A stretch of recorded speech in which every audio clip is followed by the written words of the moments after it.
E os ministros da Fazenda, Fernando Haddad, e do Planejamento, Simone Tebet, divulgaram nesta quinta-feira a proposta conhecida por todos como arcabouço fiscal, e apelidada carinhosamente aqui pelo nosso Rodrigo Oliveira de calabouço fiscal, segundo ele.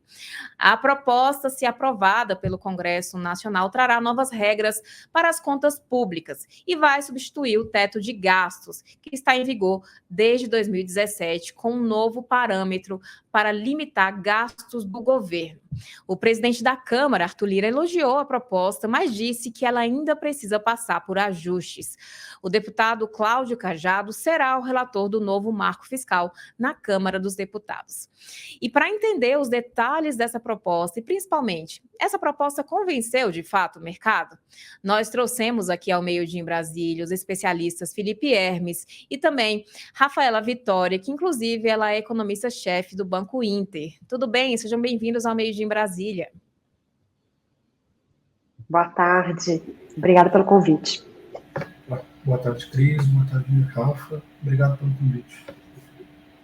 Eu que agradeço, Felipe, eu agradeço, Rafaela, por vir ao Meio-Dia em Brasília e explicar para a gente os detalhes dessa proposta. E eu já começo conversando com a Rafaela. Rafaela, a proposta convenceu? Olha, não exatamente. A proposta tem alguns pontos positivos, acho que talvez o principal deles, o principal destaque é o controle do crescimento de gastos. Então, a gente tinha antes uma regra de teto que congelava os gastos e agora a gente tem uma regra que limita esse crescimento de gastos. E é um limite baixo se a gente considerar o histórico do PT. A proposta limita o crescimento de gastos entre 0,6% e 2,5%. Um crescimento real, e quando a gente pega o histórico do PT, esse crescimento médio foi de mais de 6%.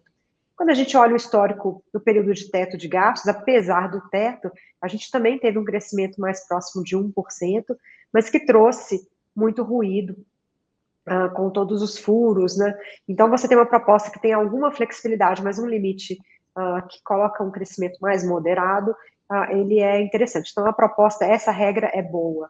Mas o governo mostrou projeções muito otimistas e acho que ele precisa ainda colocar as medidas concretas, né, como que a gente vai chegar nesse equilíbrio de contas públicas, e isso ainda não foi mostrado, acho que por isso ainda não convenceu o mercado.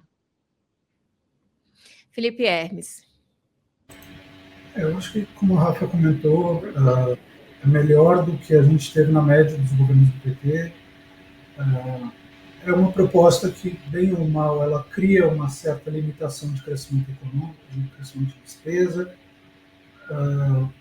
Isso é interessante porque a gente começa a criar um ambiente de consenso, né?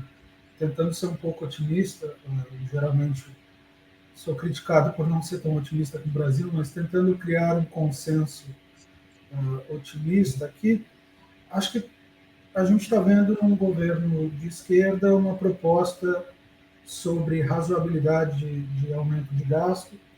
Isso é interessante, da mesma forma como é interessante o que a gente está vendo sobre reforma da Previdência, né? A gente já viu o ministro Luiz Marinho sendo devidamente desautorizado pela Casa Civil, pelo presidente, quando sugeriu revisar a reforma da Previdência. Acho que o governo já entendeu que foi razoável, que o custo político seria muito alto, e a gente está começando a criar uma base. Infelizmente, eu acho que um pouco tarde. Acho que muita das discussões que a gente está tendo agora e do espaço que a gente vai criar de discussão deveriam ter sido feitos há muito mais tempo, mas antes tarde do que nunca, né? A gente está vendo algum reconhecimento de importância de controle de despesa, e isso é positivo. O que é negativo também, acho que o que a Rafa estava comentando, é projeções pouco realistas, né? A gente vai precisar entender melhor essas projeções, especialmente porque, para começar a cumprir essas projeções feitas pelo governo, você vai ter que ter um aumento, segundo o ministro da Fazenda, de 150 bilhões de reais em arrecadação.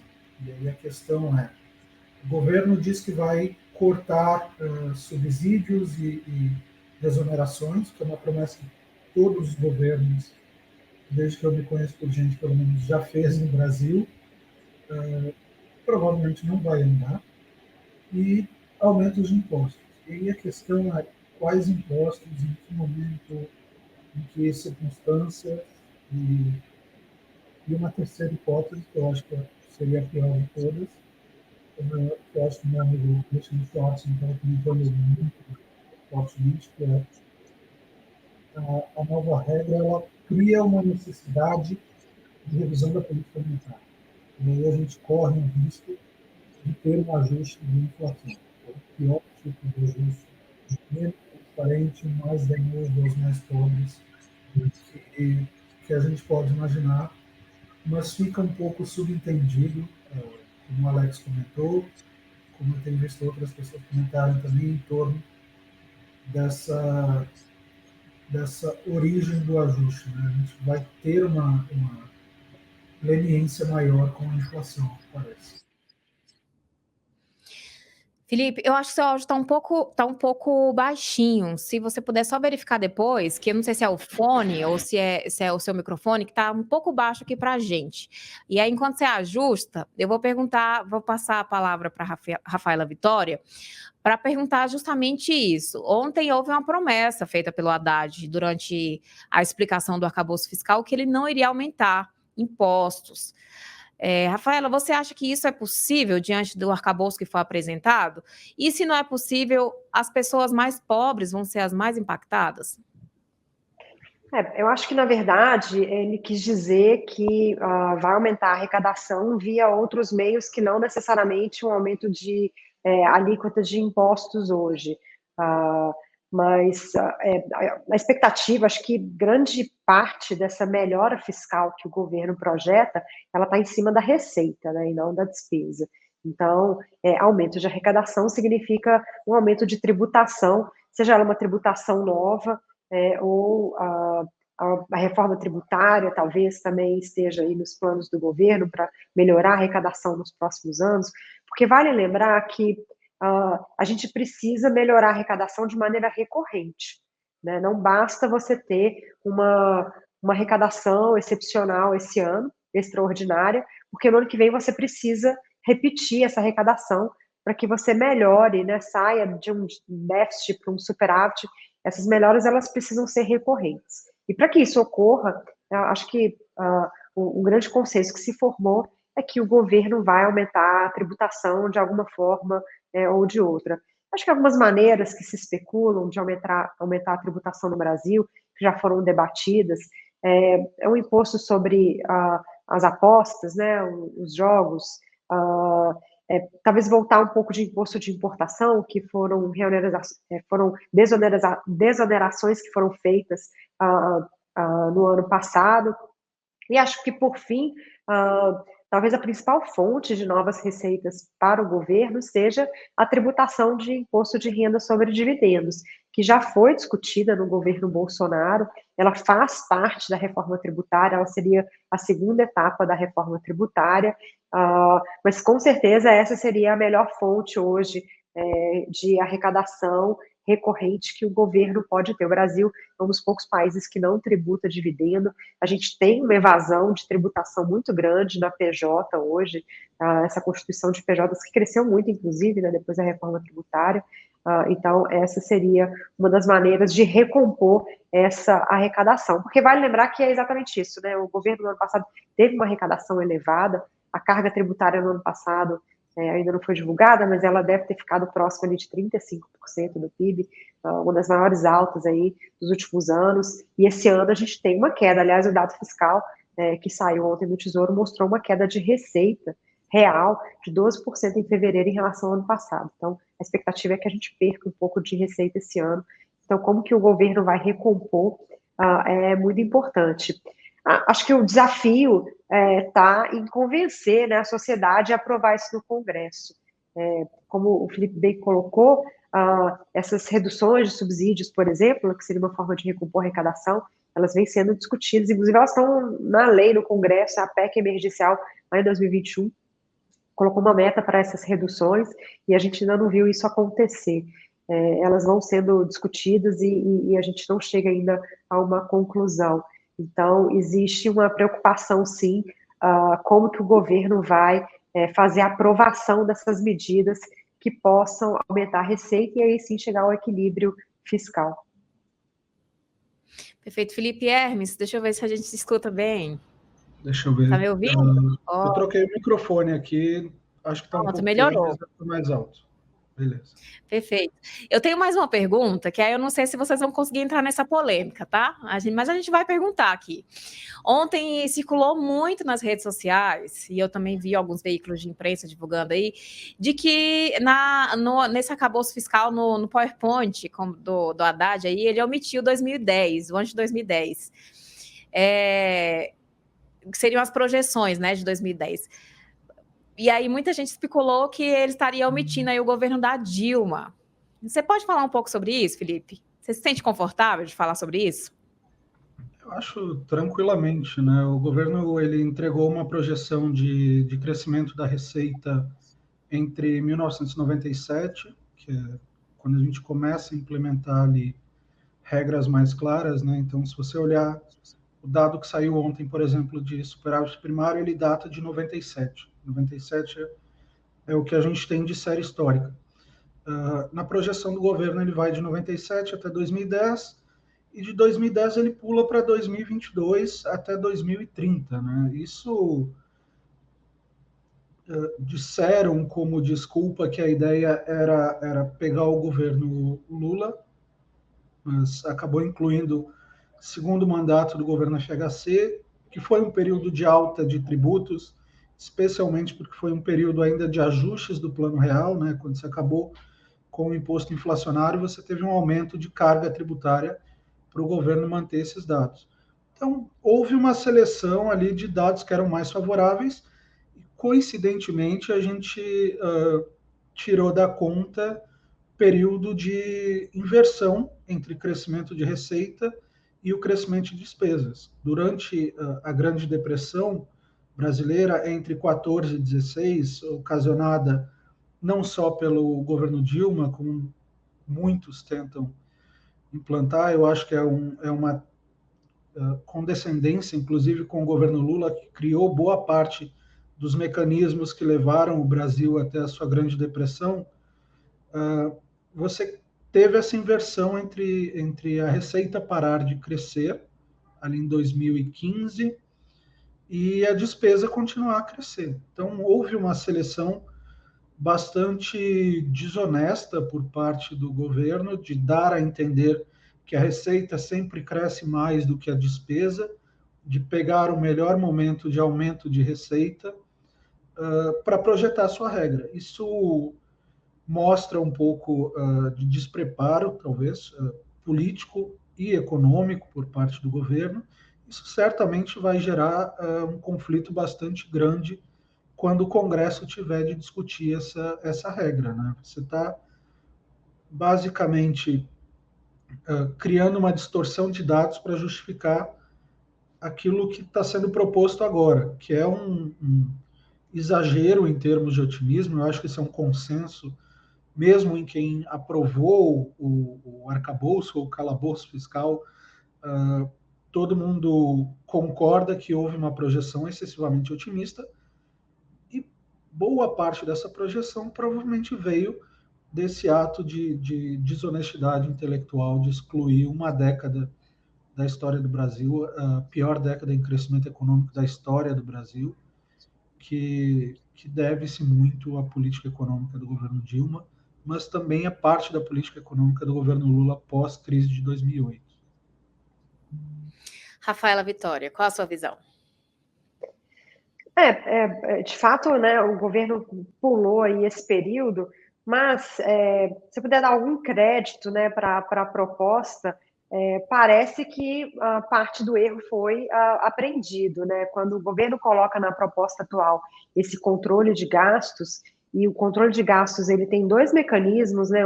Realmente um teto de crescimento, que é 2,5, como eu falei, esse é um número bem moderado, perto do histórico do PT. Acho que esse talvez tenha sido o número que mais tenha agradado o mercado ontem, né, que esperava que podia ser algo mais descontrolado. E o segundo mecanismo é atrelar esse crescimento, né, dentro dessa faixa de 0,6 e 2,5, a receita passada, e não mais, né, projeções de receita. E um limite, né, um limitador aí de 70% dessa receita. Então, um dos principais erros, né, da política dessa década perdida foi o governo acreditar que gastando mais, ele buscaria essa receita na frente, né? Eu vou gastar mais hoje, faço a economia crescer e minha arrecadação vem na sequência, né? Então, acho que esse foi um dos principais erros e mostra que esse erro parece que foi aprendido, né? Porque agora você tem uma proposta que não permite gastar mais, né, na frente. Então, eu diria que sim, né? Acho que ficou muito mal ali o governo não ter mostrado esses dados, até porque a gente precisa analisar todo o nosso histórico, né? E acho que independente de qual governo, o Brasil tem instituições políticas que funcionam, né? E que têm alguns vieses, né? Alguns vícios, dependendo aí do ponto de vista, que não é exatamente de um governo ou outro. Inclusive, esse viés de mais gastos, né? Muita gente me perguntou entre ontem e hoje, mas Rafa, não era melhor cortar gasto? Era excelente cortar gasto, mas a gente não vai cortar gasto. O Bolsonaro teve dificuldade em cortar gastos, a Dilma, o Temer, enfim, a gente pode olhar para trás, o FHC. Existe uma dificuldade, não só dos governantes, nos estados, se a gente olhar, né, as conjunturas estaduais, existe uma dificuldade enorme no Brasil em se cortar gastos. A gente tem uma dificuldade até de cortar gasto ineficiente, que esse é um dos grandes problemas, né? Há espaço para cortar gastos? Eu tenho certeza que sim. Se a gente fizer um bom spending review, né, revisão de programas sociais, programas públicos, a gente vai descobrir que muitos gastos são desperdiçados hoje, não são eficientes. Mas a gente não tem esse hábito. Os nossos políticos, eles se baseiam em mais gastos para angariar votos. Então, sendo realista, né, essa é uma boa medida, assim, uma boa regra. Acho que alguns desses erros passados aí, de crescer mais gastos que a receita, estão sendo corrigidos. Acho que esse é o primeiro passo, uma primeira evolução, um bom aprendizado que o teto deixou. Então, eu diria isso também, olhando esse passado, aí, esse histórico nosso, o teto de gastos, que foi uma medida tão criticada, ela deixou um legado muito importante para o Brasil, que é controlar o crescimento de gastos. E esse legado está ficando, inclusive, com essa nova proposta. Então, vou fazer um contraponto aqui, o Felipe olhando o copo meio cheio. Perfeito, é sempre importante ter esse contraponto aí. A gente tem, eu sei que você está com horário, Rafaela, a gente vai encerrando o debate, mas Felipe, você quer encerrar o seu pensamento aí, a sua linha de raciocínio? Eu, tentando ser um pouco mais otimista também, eu acho que existem razões para ser otimistas e razões pelas quais a gente se preocupa, né? Essa questão de utilizar a receita passada e não a projetada era um ponto que eu achei excelente, porque a gente afasta a ideia de contabilidade criativa ali do Guido Mantega.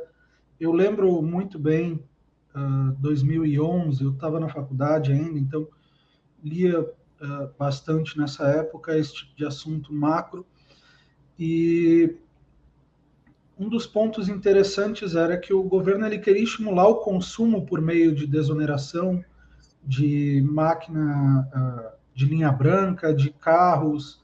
Você tinha aquele período de redução de impostos para estimular as pessoas a comprarem carros, que acabava se estendendo, porque o governo queria sempre estender o consumo. E para fazer isso, o governo precisava justificar na lei de responsabilidade fiscal de onde sairiam os recursos que ele iria desonerar. Só que o que o Manteiga fazia era dizer que a receita iria crescer muito mais, e aí ele justificava na LRF, só que a receita ela não se justificava. Então ficava a despesa de desoneração que a gente bancava, mas não tinha receita para cobrir. Isso levou a um aumento da dívida pública e foi um dos fatores determinantes nessa grande depressão brasileira, e aparentemente essa lição foi aprendida. Você não pode contar com um recurso que você não tem. Isso é bastante positivo, como também é positivo que o teto de gastos tenha gerado esse legado de que receita não pode crescer de forma indeterminada, que é algo que deveria ser básico no Brasil há muito mais tempo.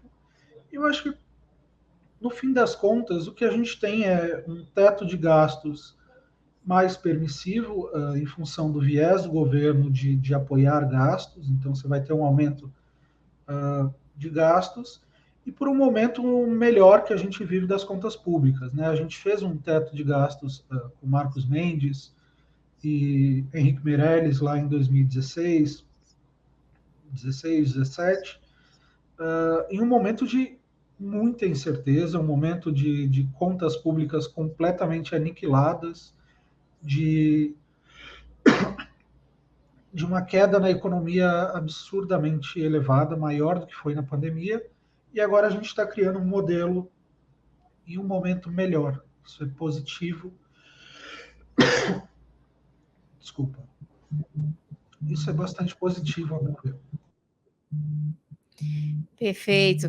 Felipe Hermes, Rafaela Vitória, obrigada pela gentileza. Rafaela, já destacando hoje, mas ontem, quando eu conversei com o Felipe Hermes sobre a sua vinda, eu falei que venham mais mulheres para o meio-dia em Brasília. É sempre muito bom ter a representatividade feminina aqui no nosso programa e em todos os programas do Antagonista, viu? Obrigada por ter aceitado o convite e por ter vindo aqui conversar com a gente sobre esse tema que é tão polêmico, tão técnico ao mesmo tempo, e que a gente precisa ter traquejo para falar o economês de um jeito que a sociedade entenda, né? Eu acho que esse é o maior desafio.